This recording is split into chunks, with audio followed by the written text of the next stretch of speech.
از 108 انشاءات ساخته‌شونده که طبق نقشه در ناحیه کوهستانی مسجح بنیاد می‌گردد، سال روان 44 تای آن موردی بهره برداری قرار خواهد گرفت. از جمله تا جشن 28 سالگی استقلالیت دولتی در ناحیه 28 انشاءات به استفاده داده خواهد شد که 10 تای آن در مرکز ناحیه شهرک مهران بنیاد می‌شوند. گزارش فرهادی رحمت از ناحیه کوهستانی مسجح.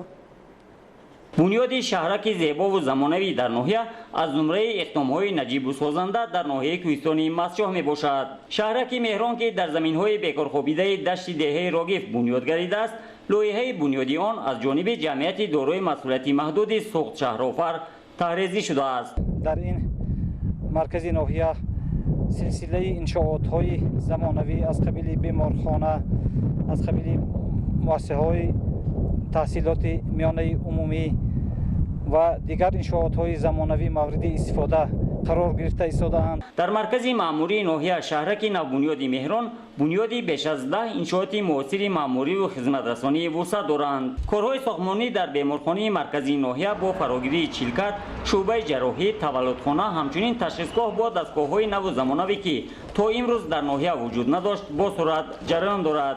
انشاءات ساخته شونده با خرج بیش از 3 میلیون تومانی از جانب اداره ساختمان اساسی مقامات اجرایی حکومت دولتی ولایت سوخت بنیاد می‌گردد. کارگران و متخصصان جمعیت دارای مسئولیت محدود ساختمان ناحیه مسجح برآن می‌کوشند که تا نیمه دوم ماه آگوست ساختمان بنا را با صفت بلند به انجام رسانند. البته این مشکلات اساسی در ناحیه این نبودن شعبه جراحی بود که برای گذراندن یک عملیات‌های خردترین جراحی به ناحیه عینی یا که مرکزی ولایت یا شهر دوشنبه تشریف می آورند. البته این جو معمای سخت بود. این حل خود را بعد استفاده دادن بیمارخانه حل خود را می‌آوردند. در شهرک مهران همچنین ساختمان بنای شعبه ریاست کمیته دولتی امنیت ملی در ناحیه، شعبه وزارت کارهای داخلی در ناحیه، بنای سود، کمیته اجرایی حزب خلقی دموکراتی تاجیکستان در ناحیه، بنای مؤسسه تعلیمی و غیره بنیاد کرده می شود. سال روان هیئت شخصی شعبه وزارت کارهای داخلی در ناحیه کوهستانی مسجح صاحب بنای نو زمانوی می‌گردند. در شفت بنای شعبه وزارت کارهای داخلی بنای سود ناحیه قامت افروخته در آن وصل و نصب در و تیره‌زاها در عرفه انجام یافته است. در مرکز تازه بنیاد ناحیه کوهستانی مسجح شهرک مهران بنیاد مؤسسه تعلیمی نو برای 450 نفر در یک بست با سرعت ادامه دارد. طبق نقشه مکتب نو تا جشن 30 سالگی استقلالیت دولتی جمهوری تاجیکستان مورد بهره برداری قرار خواهد گرفت. روز تا روز، ساعت به ساعت این کوهستان آباد و زیبا گردیده ایستاده است.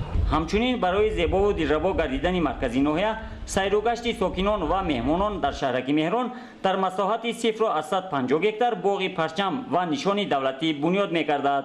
همچنین در دهه راغ جماعت لنگری ناحیه کوهستانی مسجح که اهالی جماعت 12,500 نفر را تشکیل می‌دهد، ساختمان بیمارخانه منطقوی برای 16 کات در عرفه انجام یافته می‌باشد. در شفت بیمارخانه در دایره سالهای رشد دهات، سیاحی و هنرهای مردمی از جانب ساکنی سخاوت‌پیشه دهه راغ غفار جورف مرکز خدمترسانی معاصر، داروخانه، سرتراشخانه و کاشانه حوض ساخته برای اهالی پیشنهاد کرده می‌شود.